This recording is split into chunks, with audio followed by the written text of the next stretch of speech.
So ayaw mo nang mag-artista? 85% to 90% yung ayoko na sa showbiz.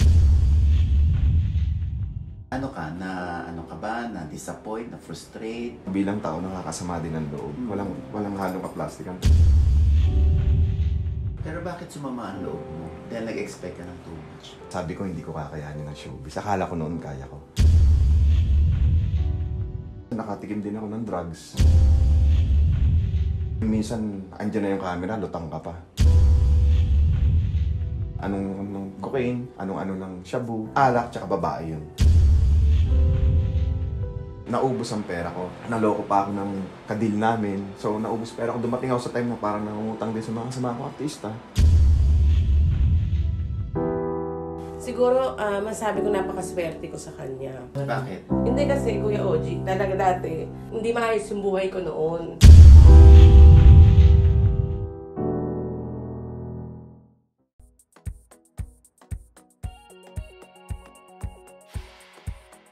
Kilala ko ng mga adik sa PBB, nung first PBB. Dito na siya ngayon nag-work. Dito rin siya nakatira. Ay, may pagkain na sa loob. Talagang pinagandaan ng people. Hi! Hello! Morning. Kilala niyo to kung sino to? Ako si Sam Meldy. Si Sam Milby. Yung barkada. Si Sam Milby. Welcome po sa Bebe Lab Salon. Hello Team Waetchos at syempre mga Ojinatics at Ojinya. Nandito naman tayo ngayon sa Marilao, Bulacan. Meron po tayong nilusog na isang tao na matagal nating hindi nakikita at namimiss natin. 16 years ago, nakilala siya bilang housemate ni Kuya. Ang original, ang season 1 ng PBB. Ayan. Saan na nga ba siya punta? Ano nangyari sa kanya? Ito po yung tinaguriang pasaway sa loob ng bahay ni Kuya. Francen Fajardo. Hi, Francen! Hello po, Kuya Oji. Ayan, Diyos ko. Ano nga bang nangyari sa'yo? Bakit ka huminto? Kailan ka huminto? Anong year?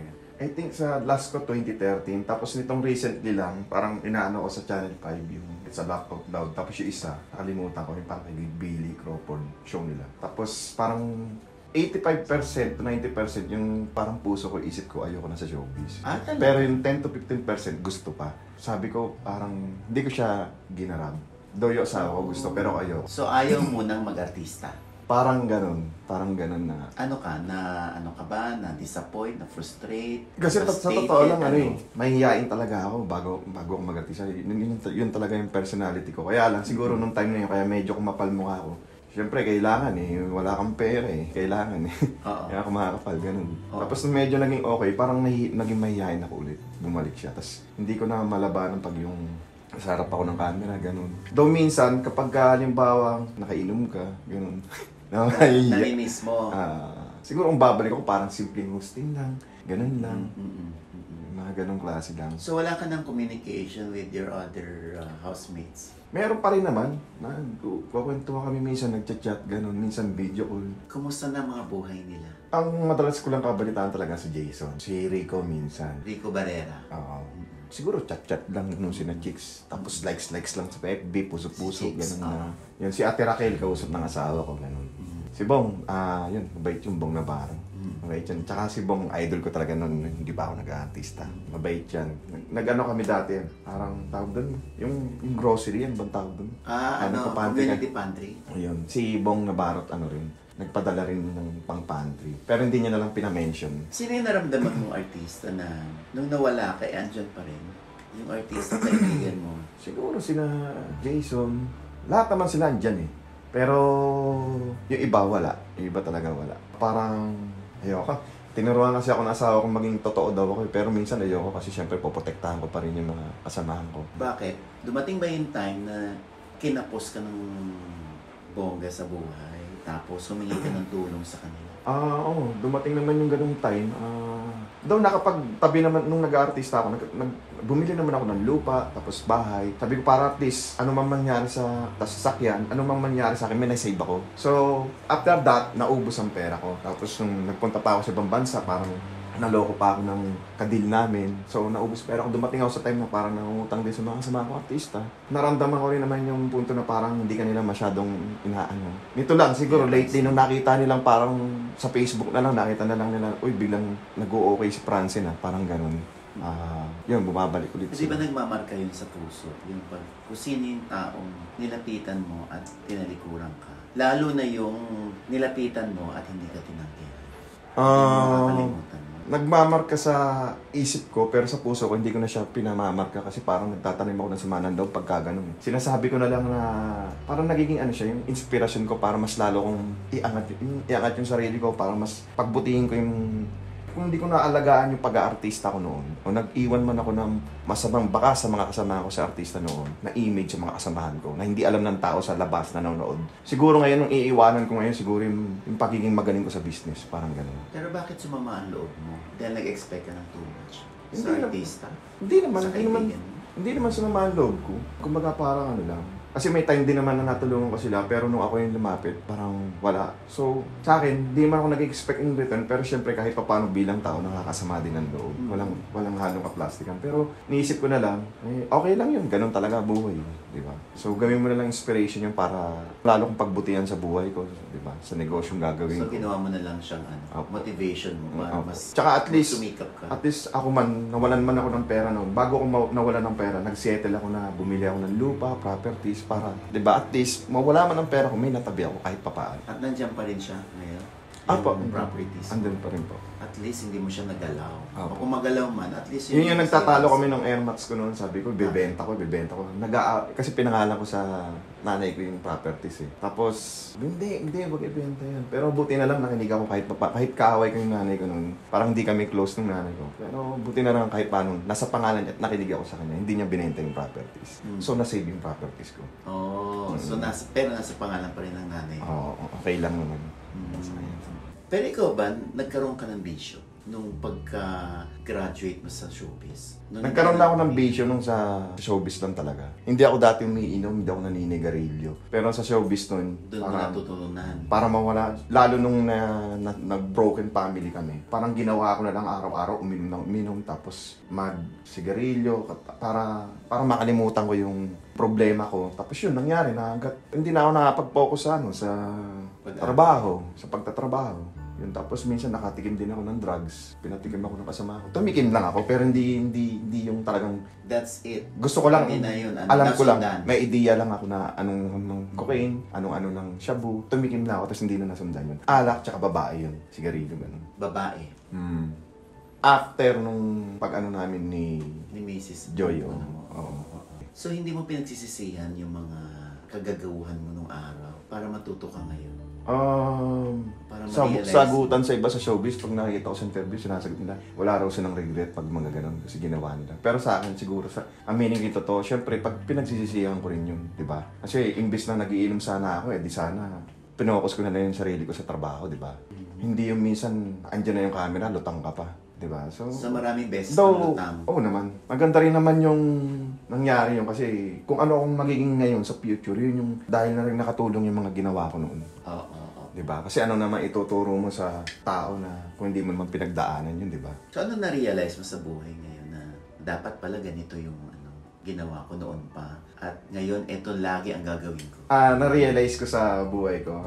Yun nga, sana sana hindi ko na lang ginawa yung mga ganun. Pero okay pa rin. Kasi meron namang, hindi lang naman showbiz yung paraan para magkapera ka, yumaman ako, umasenso ako. Meron naman ibang paraan na para magkapera ka, yumaman ka, pwede ka magnegosyo, di ba?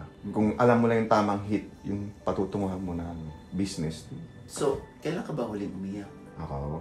Iyakin ka ba? Oo, iyakin ako. Iyakin ako sa buhay. Sensitive ako, emotional ako na tao. Kaya sabi ko, hindi ko kakayanin ng showbiz. Akala ko noon kaya ko. Dati nung nasa loob ako sa PBB, parang tinanong ako sa loob ng confession room, kakayanin ko daw ba showbiz? Siyempre sabihin ko, kakayanin ko. Diba? Sinabi ko na lang kakayanin ko, pero totoo, alanganin ako kasi nga masyado akong emotional, masyado akong iyakin, masyado akong mahiyain. Ba't kailan ka ba huling umiyak? Hindi umiyak. Hindi ko maalala eh. Matagal na rin. At least Kasi masaya ako sa asawa ko masaya ngayon. ka. Masaya ako sa nangyari sa buhay ko ngayon. Oo. At At least, di ba? Pero si Francine, nung pasaway pa siya sa PBB, di ba? Parang may issue noon, paglabas mo na tungkol sa dating karelasyon. Kay Joy. Na, uy, ano na nangyari doon? Di ba nagsampa ka ng kaso? Demanda? Oo. Wala nang nangyari. Kasi ano yun biglaang galit kasi yun, biglaang sama ng loob. Kaya siguro nakapagsalita ako ng mga ganun. Tapos pinailan ko ng kaso yung asawa ko. Pero nung siyempre tumatanda ka na, isip-isip ko parang mali. Kasi kahit anong pagkakamali niya, magulang pa rin siya ng anak ko, di ba? Tsaka sino ba naman tayo? Tao rin naman ako, di ba? Diyos nga nakapagpatawad, ako pa kaya tao lang. O, so paano na-settle yun? So yun, naging okay, hindi ko na lang tinuloy yung demanda, tapos nag-uusap kami. Ngayon, okay naman kami, nag-uusap kami. Kahit yung asawa ko ngayon, nag-uusap sila. Wow. Yun, tapos paminsan-minsan yung tawag sa anak. Ganun. Tapos syempre yung responsibility mo bilang isang father, dapat andun pa rin. Ilan ba yung anak mo sa kanya? Dalawa na. Dalawa. Mm-mm. So yung anak mo, okay naman, may communication naman kayo ng anak mo? Oo, meron na. Lagi? Paminsan-minsan pag busy, medyo hindi ko natatawagan, ganun. Pero sisiguro din ko laging may paramdam naman ako. Ilang taon ba yung anak mo? Ngayon ano na siya 16. 16, babae, lalaki. Lalaki. So ikaw din yon, sa'yo din lahat, pag-aaral, ganyan. O hati kayo. Hati kami. Pero siguro pag ito medyo naging okay pa yung business nagtuloy-tuloy, kahit ako na lang lahat. Siyempre lahat ng ginagawa ko para sa future ng anak. Ganun. So okay kayo ng misis nung dati mo, ano yung na-realize mo noon? Bakit yun ang ginawa mo out for settlement? Kasi parang mas okay na rin yung tahimik yung buhay. Tsaka yun nga, sabi ko parang, syempre, nanay pa rin nga siya ng anak ko. Tapos okay naman maging friends na lang kami, ganun. Tapos yun, nag-asawa na siya. Meron na rin asawa. Oo, meron na siya asawa. May anak na din siya. Wow. Ako rin naman, may asawa na rin naman ako. Nag-uusap sila nung asawa ko ngayon, ganun. Kamustahan, nagbibiruan. Actually, mas magkausap sila kaysa sa akin. Kasi asawa ko nga mabait ngayon. Mabait din naman si Joy, pero I mean, mabait din naman mabait din yung asawa ko ngayon. So, hindi mahirap pakibagayan ng tao. Ganun. So si Francine ay nagtayo ng salon kasama ang misis na si Sarina. Ang pangalan, Sharina. Bebe Lab. Bebe Labs Salon. By Sharina and Kakosa. Oo nga pala, ikaw si Kakosa.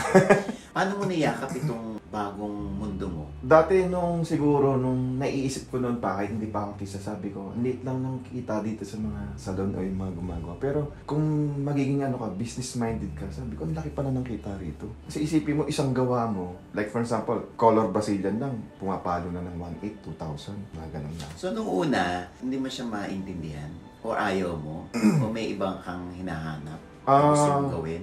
Ano ko naman siya, parang nagustuhan sa akin kasi basta kikita ako ng pera na sa legal na pamamaraan, okay na sa akin yun eh. Sabi ko, at least sa showbiz, nahihiya ako dito, hindi ako nahihiya pag gumagawa ko. Gusto ko yung ginagawa ko kasi para ka lang naglalaro eh. So, okay siya. Nagustuhan ko, pinag-aralan ko. Tapos tinuruan pa ako ng asawa ko.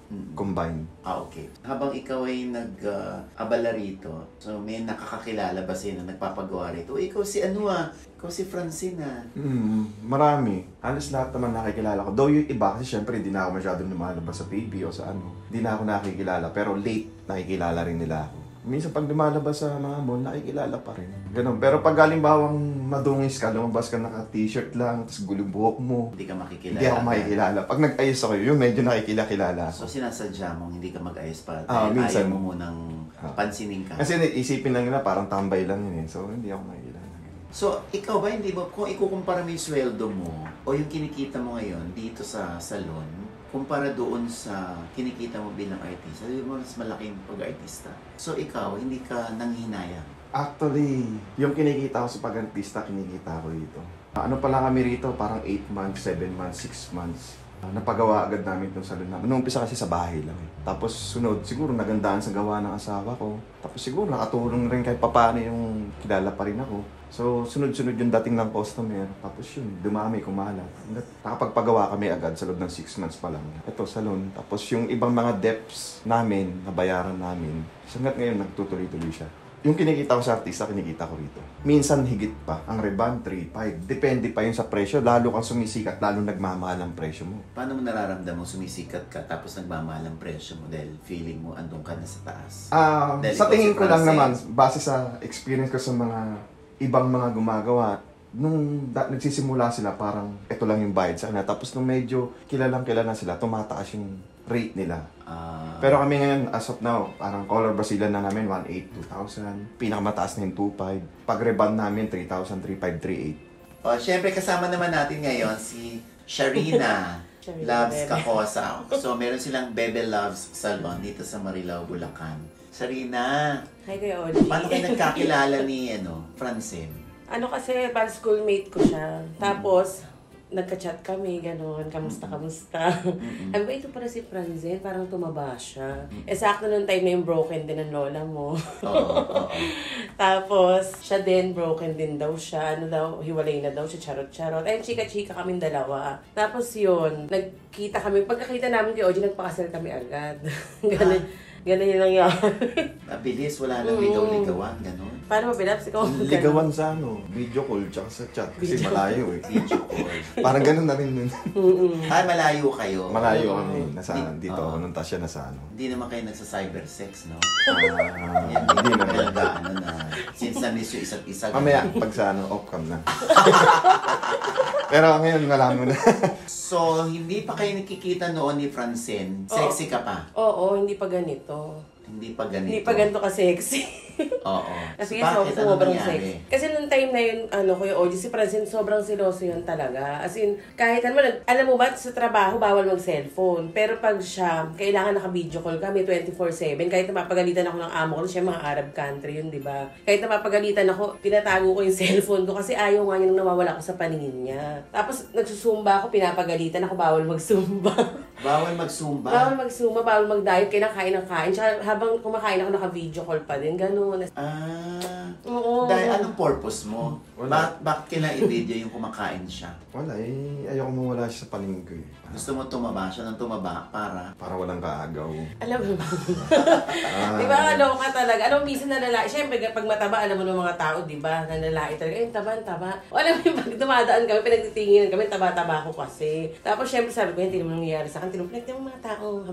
Sabi, hindi, cute ka, cute. Kahit sa harap ng mga tao, yayakapin naman niya ako. Yun naman, gano'n. Napaka-sweet talaga niya, sobrang sweet. Kaya gano'n. Kaya nagkasakit naman ako. Nagkasakit ka, anong sakit mo? Yun nga parang tumaas yung sugar ko, tapos yung cholesterol level ko tumaas. Then lahat, talaga. Parang nagkaroon ako ng, ano ba yung bilans? Hormonal imbalance. Hormonal imbalance. Dahil sa ganun. So, dapat meron na kayong anak. Oo, meron na sana. Noong October, doon ako nakunan. Tapos nito ulit. Nakunang ka dahil... Sabi kasi ng OB, hindi raw siya nabubo kasi nga naanuhan ng taba Naiipit. yung mattress ko. Yung somehow meron kang kasalanan. Oo. Dahil pinalaki mo siya ng ganyan. Cute naman eh. Hindi cute. Diyos ko. Kuya Oji, cute. Ano ba yun? Talagang nakakita ng kakutan. Wala na. Hanggang ngayon talaga nagsiselos pa rin si Francine. Oo, talaga. Paano pag may Sobra. customer na lalaki? Hindi kami tumatanggap ng lalaki. Oo, ladies salon lang. Hindi kami Kasi tumatanggap. Ladies salon lang. Bakit? Tumanggap na kami dati, parang siguro mga senior citizen tinanggap namin lalaki. Pero ngayon talaga totally, ladies salon na talaga. Ladies O parang kagaya sa ibang bansa, parang inadapt ko siya dito na ladies salon talaga. hindi dahil may nagdi-discriminate kayo. Oo, Hindi hindi dahil doon. Dahil ganun talaga kasi yung trabaho. Pero So, siguro sa mga pati sa future appointment, lahat franchising ginaya ko yung namin, ano, okay lang. Siguro dito lang sa amin talaga. Pero sa mga nagpa-franchise sa amin, okay lang. Dito hindi pwede. Kasi pwede mo pagsilosan. Siguro gano'n, pwede mo pagsilosan. Talaga, Kuya Oji. Nabuking tuloy tayo. Yun, siguro gano'n. Pero sa franchise namin, nakausap namin, pwede naman na, normal na. Dito lang talaga. Nakakaloka naman to si Francine. Paano kung 10 years old yung magpa-reband o magpa-ano ng hair? Lalaki pwede, gupit. 10 years old pwede naman po. Di ba nalilimit yung income niyo noon? Hindi naman kasi, Oo, medyo din. pero hindi, okay naman po kasi babae, marami naman nagpapagawa sa amin dito eh. Pero kung sa mas okay talaga pag babae. Kuya Oji, mas okay yung niya, dito, yung kitaan pag sa reban, yung mga major services, mas okay. Ngayon ako nakakita. At least ito ladies salon na inadapt nyo doon sa ibang Oo. bansa. Hindi dahil nagsiselos siya. Hindi. O dahil sa ibang bansa ganun talaga. isa na ring rason yun. Medyo. So feeling mo maaagaw pa siya sa'yo ng iba? Ha? Oo naman. Hindi. Hindi, grabe ka naman. Maano naman niya asawa ko, mabait naman niya, tsaka matino. Sinisisi mo siya? Madalas. Na dapat dapat may anak na tayo eh. Oo, Dapat kasi sumobrang taba ko talaga eh. Hindi talaga. Tsaka hindi lang sa health din, sa yung itsura talaga, maraming nang mabash. Diba yung, sabi ng taba naman asawa ni Francine, ganun-ganun. Sabi ko, syempre, kahit paano, artista ka pa rin. Tapos makikita, ganito, lalaitin talaga ako. paano eh, kung may magsabi naman sa'yo, ay, balingkinitan pala to asawa ni Francine. Di ba ang plastic na? Oo, plastic nga. Alin na mas pipiliin mo yun? Sabihin na Nagsasabi yung ng totoo na lang. yun. O, kasi kahit man ako, totoo naman ako. Kahit sarili ko, minsan inuunahan ko na yung mga customer. Oo. Sinasabi ko na kusa, ako di ba balyena? Di ba ang taba? As inuunahan ko na kasi Inuuna. sila itim pa ako, nauna man lalait sa sarili ko. Pero syempre, may palubag loob sila, sabihin naman sa akin, hindi okay naman. Sa Escochisera din. Di ba? Di ba inuunahan ko na para wala nang sabihin. Ako na nagpapauna. Pero grabe mo siya, grabe yung kanyang mahal. Naramdaman ko mahal na mahal niya talaga ako. Kahit dyan lang sa tindahan ba? Bawal ka? Oo, nagsiselos nga. Ayaw, Bawal siyang lumabas sa tindahan. Kasi ako rin naman, bawal din eh. Ayaw niya rin akong palabasin na hindi siya kasama. Hindi, Di, pero dapat magkasama ganun din kami. siya. Tapos siya, talagang kahit dyan lang ayaw niya. Ikaw, lalabas? Nasamahan niya talaga ako dyan. Minsan bibili lang ako na nawawala ako. Kahit may customer siya, iwanan niya, susundan ako doon. Hindi, siya rin. Ayaw niya rin magpapain. Sino mas seloso? Si mas seloso Si sa inyo? Francine. Ikaw sinusundan, hindi mo na siya sinusundan? Hindi naman. Selosa din ako talaga. Pero hindi ko to the point susundan ko pa siya dyan. Na iiwan yung customer? Iiwan yung customer. Grabe. Minsan nag-zumba ako dyan, Kuya Oji. May zumba kasi dito eh. Tapos ang nangyari, sabi niya, nakita kita. Ganun ko, paano mo ko nakita? Tapos nung isang balik niya, pag bumalik na naman, nakita siya nung kasumba namin. Nakita ko si Francine nandun. Ko ba't di nagpakita sa akin? Bantay ng bantay pala doon. Na hindi ko siya nakikita. Bakit ganun kaseloso si Francine? Ganun talaga eh. Pag mahal mo yung tao, syempre. Kinikilig ka pag gano'n na may nagsiselo siya? Oo, kinikilig naman ako. Pag lang sobrang selo siya, nagagalit ako kasi bibintang siya minsan. Hindi totoo. Nilaglag mo na ako lahat, sinabi mo na. Minsan susuntokin ko na talaga, hindi ka ba titigil? Pero saan nanggagaling yung ugali mo na OA sa pagkaseloso? Hindi ko alam. Anong may insecurity ka ba nung araw? Wala naman. Siguro Takot ka lang na umalis? Nagsimula yun yung sa sa unang Dati hindi ako ganun eh. Masyado akong matiwala sa tao, lahat. Oo. Kaya ko siyang iwan, lahat. Pati pera ko, papahawa ko lahat. Kasi totally 100% trust, sobra pa. Kaya lang dun nagsimula siguro yung nga siguro may pinanggalingan nga.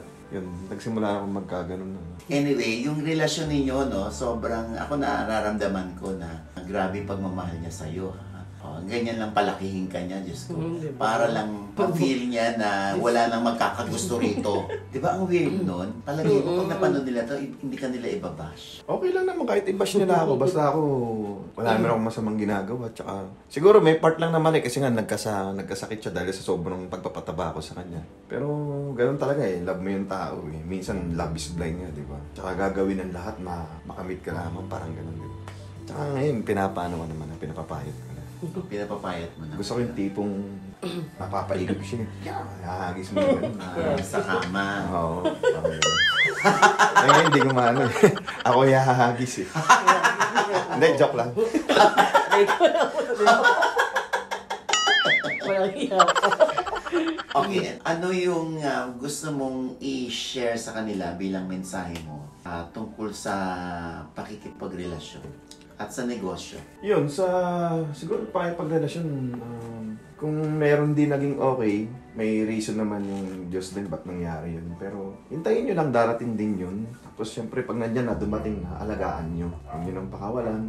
Tapos make it sure na sa buhay nyo gagawa kayo ng tama para kasi naniniwala kasi ako sa bad karma and good karma. Pero hindi dahil sa karma, pero syempre parusa na rin ng Diyos yun. So kung gusto mong swertein ka sa buhay mo, gumawa ka ng tama. Then sa business, ganun. Yun, pagbutihan mo lang, tapos mag-create ka ng something new idea na alam mong papatukin ng tao. Tapos yun, go lang, go for it. Tapos syempre, dasal lang, ganun na. So, gumawa raw ng tama. So, tama bang busugin siyang busugin? Hindi. Nasarapan naman siya. Okay. Ayan, ikaw naman, paano mo ipapakilala sa kanila ngayon si Francine? Si Francine, siguro masabi ko napakaswerte ko sa kanya. Kasi hindi lang siya mabait, maalaga. Alam mo yung parang lahat siya kasi mamayak pa ako. Bakit? Hindi kasi, Kuya Oji, talaga dati, hindi maayos yung buhay ko noon. Lahat pati yung mga ipon ko noon, wala. Kasi nag-abroad ako, uubusin ng pansabong, pang ano, gano'n. Kasi nung naging kami, itong bahay na tumuntik nang mawala sa amin to. Sabi ko, ayoko na lang, hayaan mo na lang yan, parang malas yan. Tapos sabi niya, hindi, ayusin ko yan, kailangan bayaran natin yan, bayaran ganun, hindi pwedeng mawala yung pinaghirapan yan. Ayun sabi niya. Tapos natuto akong mag-ipon, siya lahat nag-iipon ng pera namin. Siya yung nakatulong sa akin talaga para makabaon din ako. Kaya akala nung iba, swerte siya sa akin or gano'n, hindi. Kung alam lang nila, napakaswerte ko sa kanya talaga. Kasi siya yung talaga, lahat ng mga taong pangit ang tingin sa akin. Kasi ang pangit talaga. Very thankful ka sa Sobrang salamat talaga sa kanya. Siyempre, kaya mahal na mahal ko. Yan yung pagpapalit yan.